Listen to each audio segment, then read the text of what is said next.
Well, why don't you just tell me? So you sent me that photo. Why don't you just tell me if you could just Okay, tell me what so you saw?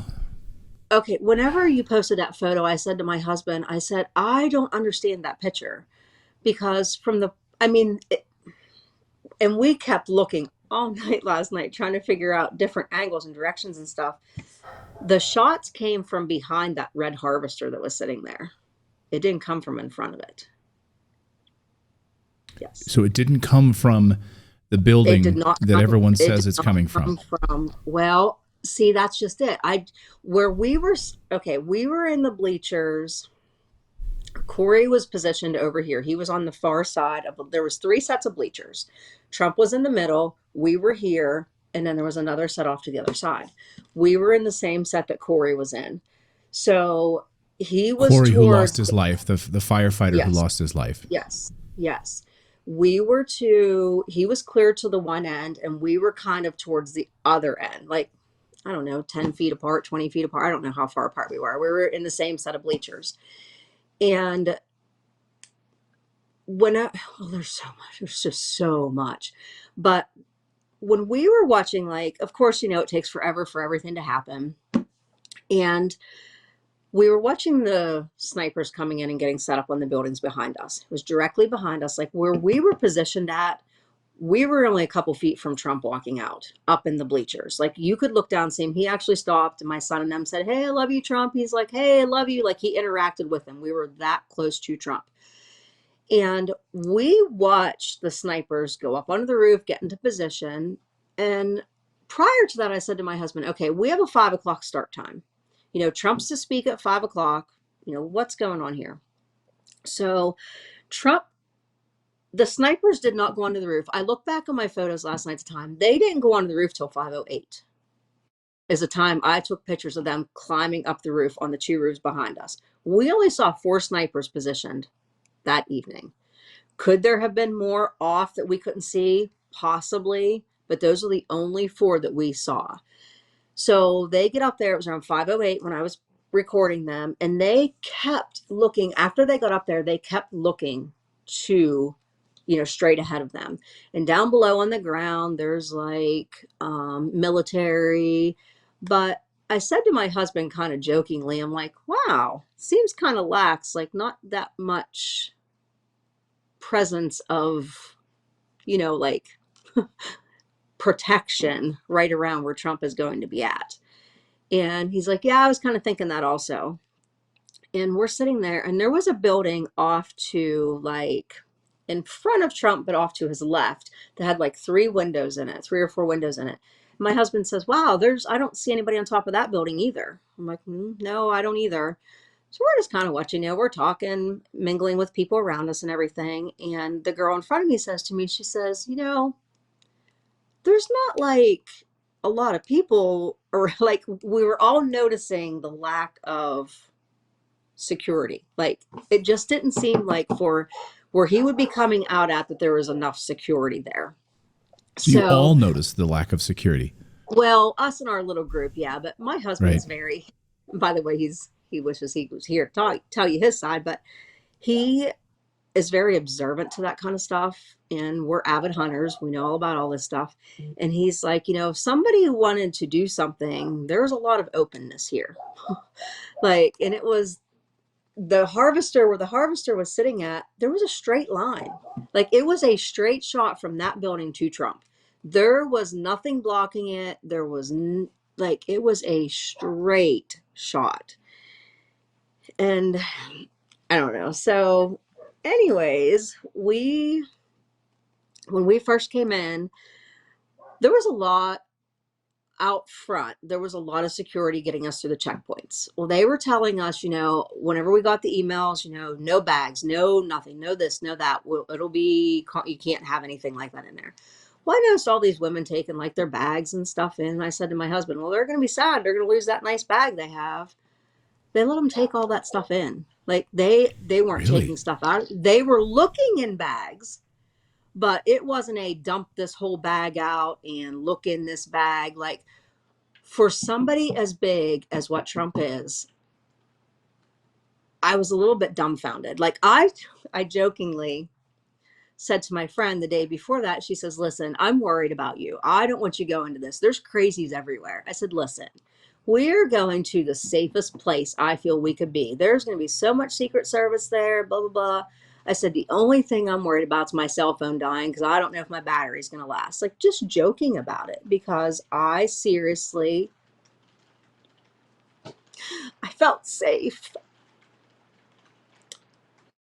And sorry. That's So we're all okay. sitting there, and all these people, the speakers all come out prior to Trump and stuff, and it's getting going. And I have never been to a Trump rally. Very, very much Trump supporter, 1,000,000% Trump supporter, always will be. When we heard he was coming so close to home, I said to my husband, we have to go. We have to go to this. I want to go. He's like, absolutely. So we took 7 of us. It was my husband and I, my son, who was 26, his friend and his father, and my niece, who's 15, and her boyfriend. She was all excited. Hey, I get to go to something like this, 15-year-old girl. Let's go. This is fun.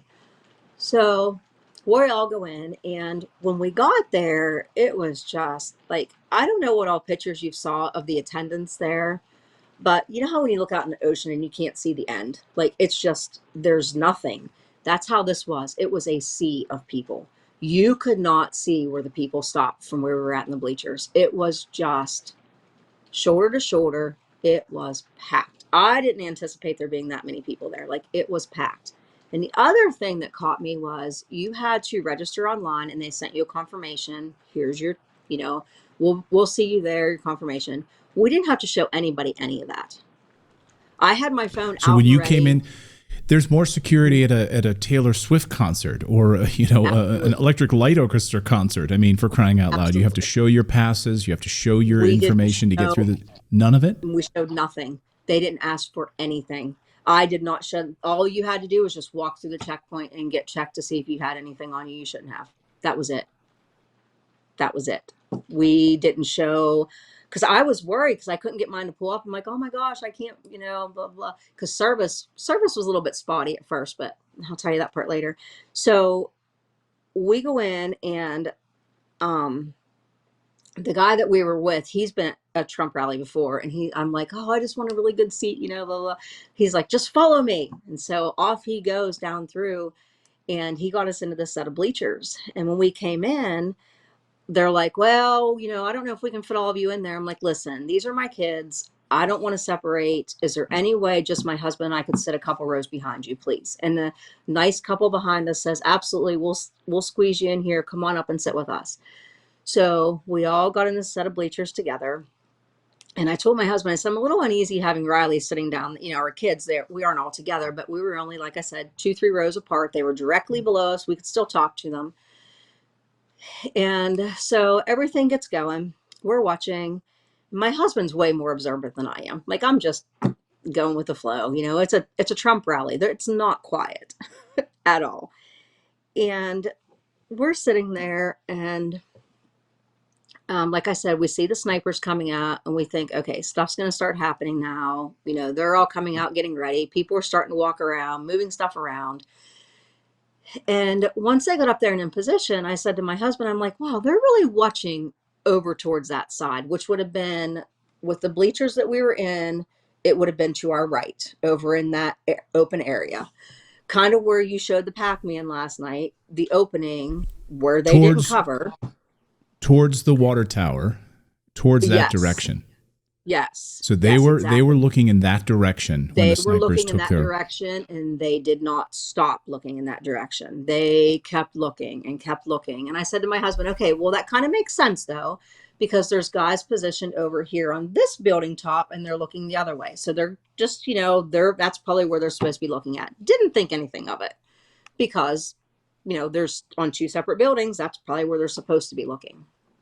So fast forward ahead a little bit, we get to the point where it's almost time for Trump to come out, and they start, playing different music and everything. And I said to my husband, I said, wow, I said, this is just amazing.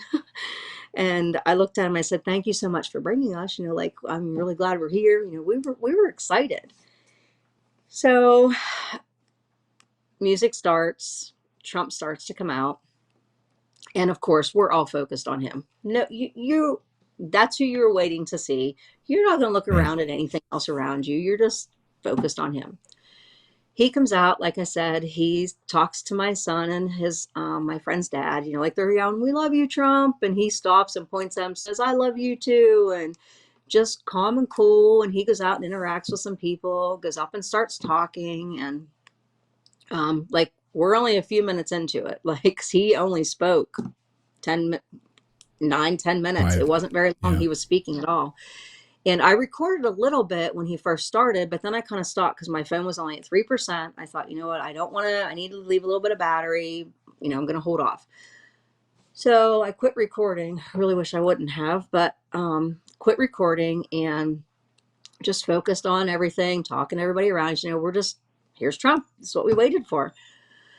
So all of a sudden you hear like all this commotion off to our right. And it's just like, but like I said, you're at a Trump rally. It's noisy. People are not quiet at a Trump rally. So I just kind of looked at my husband, gave him like this weird look. And at that point, I think he was more this way than Trump. Like, he's starting to get, so we're just sitting there, and all of a sudden you heard it. You just hear the gunshots. And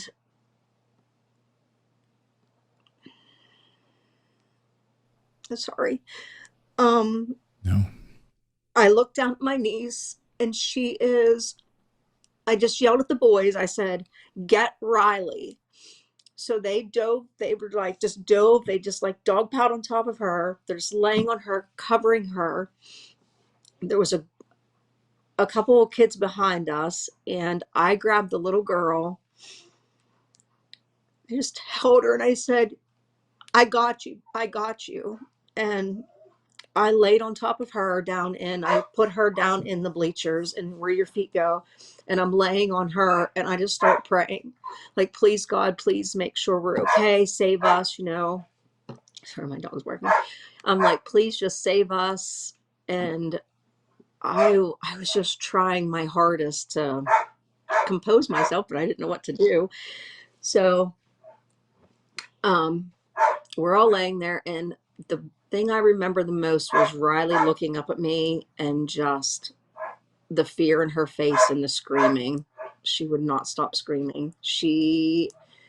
That's all it was. It was just pure panic. And the shots just acted like they lasted forever, and they weren't stopping. And I'm telling you, I never ever, like, it was surreal. It was just, I did not dream something like that was going to happen. And the shots that you were referring to, then you said where you were hearing them from or where they were hitting. You said this was not in keeping with what the media has been reporting. Can you explain that? Well, it's just the way it happened. Like, I saw him get hit. I saw Corey get hit I saw him get shot, and I yelled, because you got to think this all took place within a matter of seconds, like Right. seconds. And I yelled back, like where we were at, the bleachers were kind of open, and I yelled back at the security behind us, and I yelled, "He's been shot. He's been shot." And I think at this time they could all, like, just everybody was stunned. Like, nobody had a clue what to do or where to go. And by this time, then they come up around, and our set of bleachers was just flooded with cops. Like, right now, they just come out of everywhere. And we're trying to calm the kids down. We're just trying to make sure everybody around us is okay, like nobody got hurt, because at this point we had no idea who all was shot. I personally did not see Trump get shot because there was too much chaos going on in our bleachers. So right. I don't know. I wish he'd stop working. I'm sorry. I That's don't okay. know. I put him downstairs, but he clearly wants to be part of the conversation.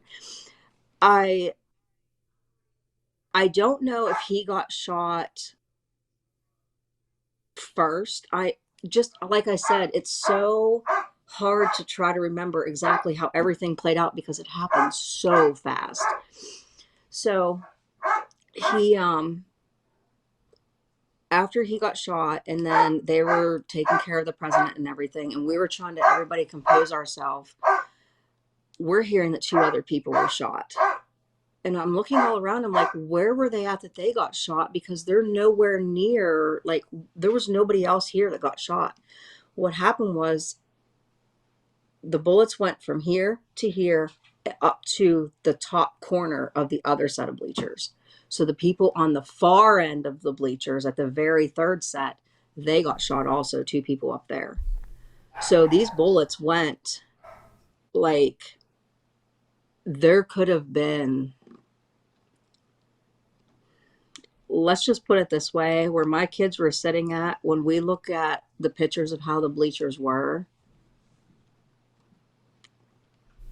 I don't know how it missed them.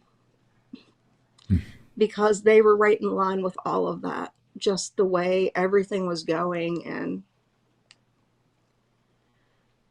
yeah, and I am beyond angry. I am beyond frustrated because this could have been 1000% prevented. There was nobody over there. There was nobody to watch us, and there was nobody to protect us. And when you have that many people there and there's a chance of something like that, I feel you need to have more than less. And there was definitely not more than less that day. Now, as a hunter, as an experienced hunter, as someone who's been around guns most of her life, you and your husband, when you're hearing the stories that this is one shooter from a location on a building 150 yards away, your experience hearing these other gunshots doesn't make sense to you at all. No. And for the most part, what I don't believe is, like, 150 yards. If you're climbing a building and you have a gun in your hand, you clearly, like, have some experience shooting a gun. Like, you're not going to climb up with the gun and fumble around. And that's the other thing. How the hell did he get up there? How in the world did this guy, was he able to, at a Trump rally, how was he able to climb up the side of a building, have a rifle, get in position, people yelling, there's a shooter on the roof, and it take all that time and nothing was done? Now, I want answers. I want to know why we were all put in such danger. Like, and a good friend of mine, like, my phone was blowing up because so many knew we were there. And a friend of mine messaged me. I don't want to say names or anything, but she messaged me and she says to me, she says, "Are you okay?" I'm like, "Yeah, we're fine. We're fine. You know, everything's okay. We're home." And this was later that evening. This was later into the evening. And she says to me, she said, FBI and bomb squad are at our house. I'm like, "Oh, okay. Well," so I was asking her last night, I said, "How far away are you from where this all took place?" And she said, probably like, 10 miles maybe, if that. They found the white van. The white van was found. She saw them tow it from right around her location. It was right next door to her. 10 the white miles. van that was supposedly full of explosives, and that guy was supposed to have had a detonator on him. Now, you tell me why he goes to all the hassle when he has a van full of explosives and a detonator. Why was it parked 10 miles away from the fairgrounds? 10 miles. And how does a 20-year-old scrawny guy in summer heat walk with a gun all the way from that 10 miles to this location? Exactly. What did she say the FBI and the bomb squad said to her? Did they say anything to her? All that she would tell me was that they told her that they could not leave their residence. They were to stay indoors, and they could not divulge any information. You're in the bleachers. You hear these shots, and now we see footage of multiple shots hitting the bleachers near some of this equipment. And what can you talk about that? Did you see that, and how did you get a sense of where those shots were coming from?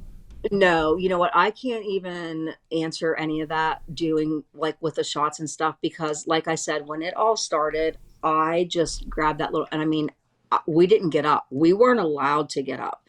Like they kept telling our set of bleachers to stay down, do not get up, stay down. Like, and we were all afraid, is there a second shooter? Like, what's, because at this point, they're telling us nothing. We know nothing that's going on. We just heard that Trump was hit, and I didn't know the extent of his injury because, like I said, we were down in the bleachers. And when you see, which there's very, very few pictures going around of that set of bleachers too, and that's kind of, I don't really quite understand that part either, but um, we're just all laying on top of each other, like all of us, strangers, just right now became the best of friends because What did your husband say? Did he see anything? Was he looking no. off to the right side as well, towards the Pac-Man area, towards Well, the he water was, tower? but from the section of our bleachers where we were at, we couldn't see over that way very well. Like we couldn't see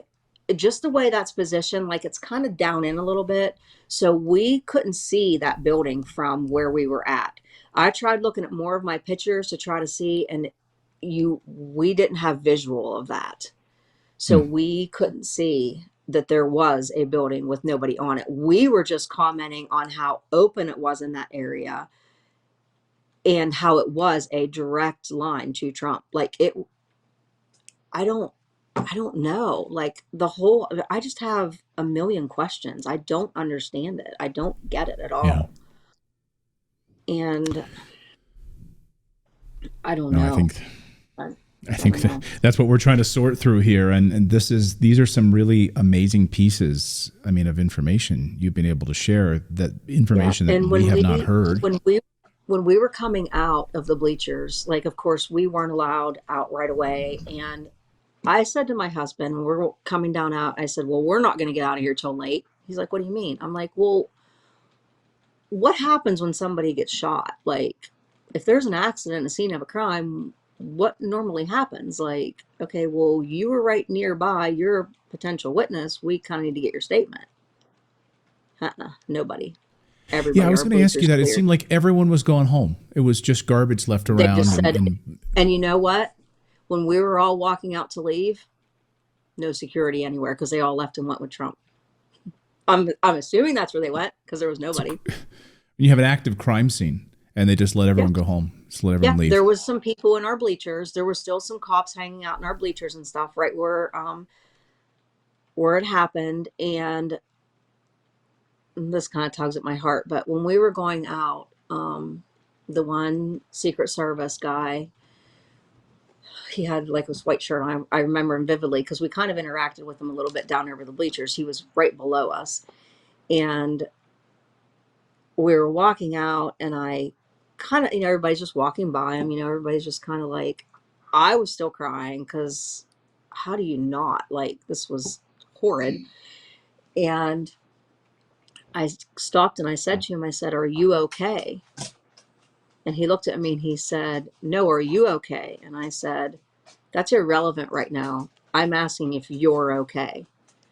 And he grabbed me and hugged me, and that poor guy could not stop shaking. Hmm.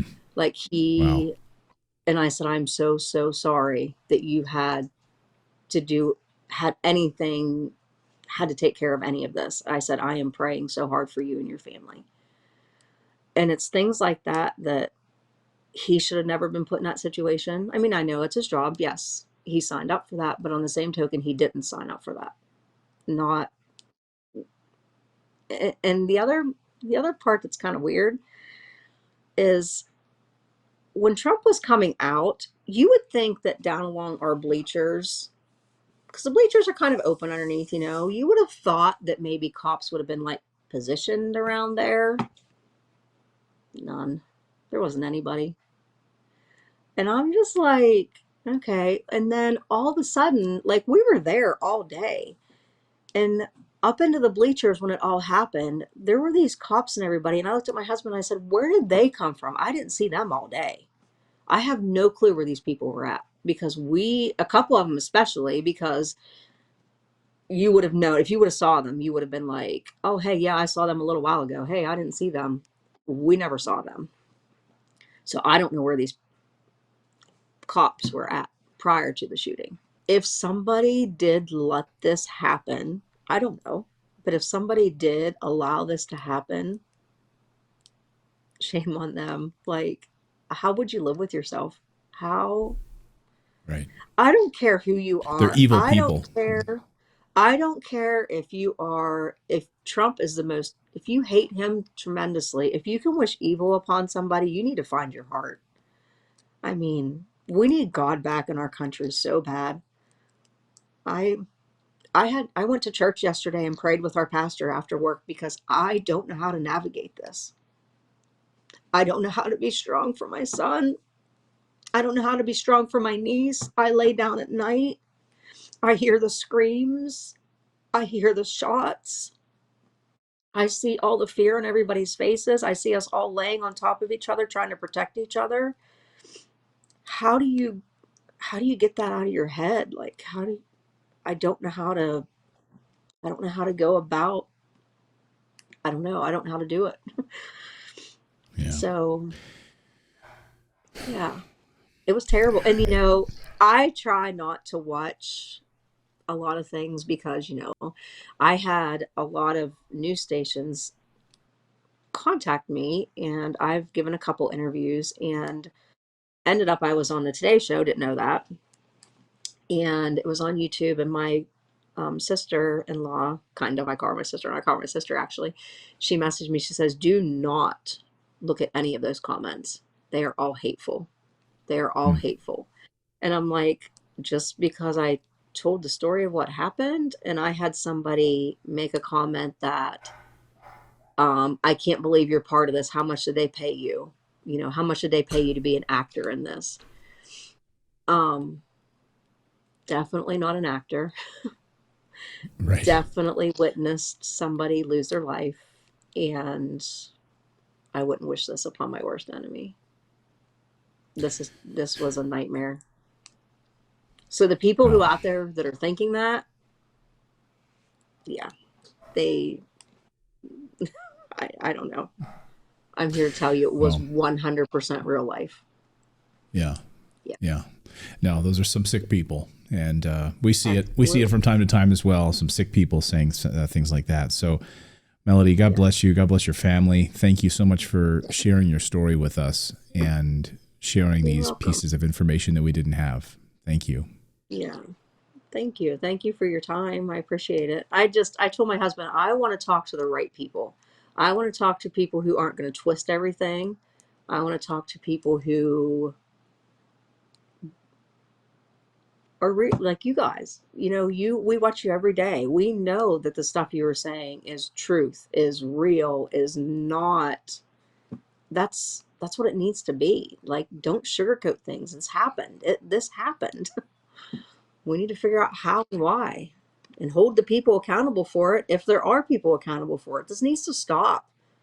And I pray hard for President Trump. Like, I am praying so hard for him, because if they tried it once, they're going to do everything. I don't know. I'm scared what they're going to try to do before November. They are so afraid of him.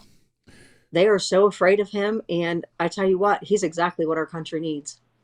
He was not afraid. And I guarantee you, if they would have left him, he would have stood there and finished that speech with the blood dripping from the side of his head.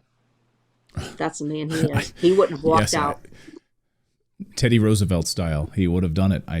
He wanted to continue. We know that he wanted to, but they he went golfing the next day. He was golfing the next. I mean, you can't.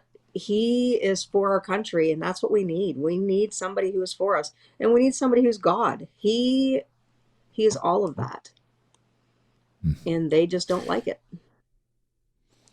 Yeah. Well, thank you so much again for doing this and for sharing your story, Melody. We appreciate it, and give my love to your family. I will. Thank you. I'm like I said, I'm so glad you reached out because yeah, I'm very, very glad I got to talk to you. Thank you. Yeah, thank you.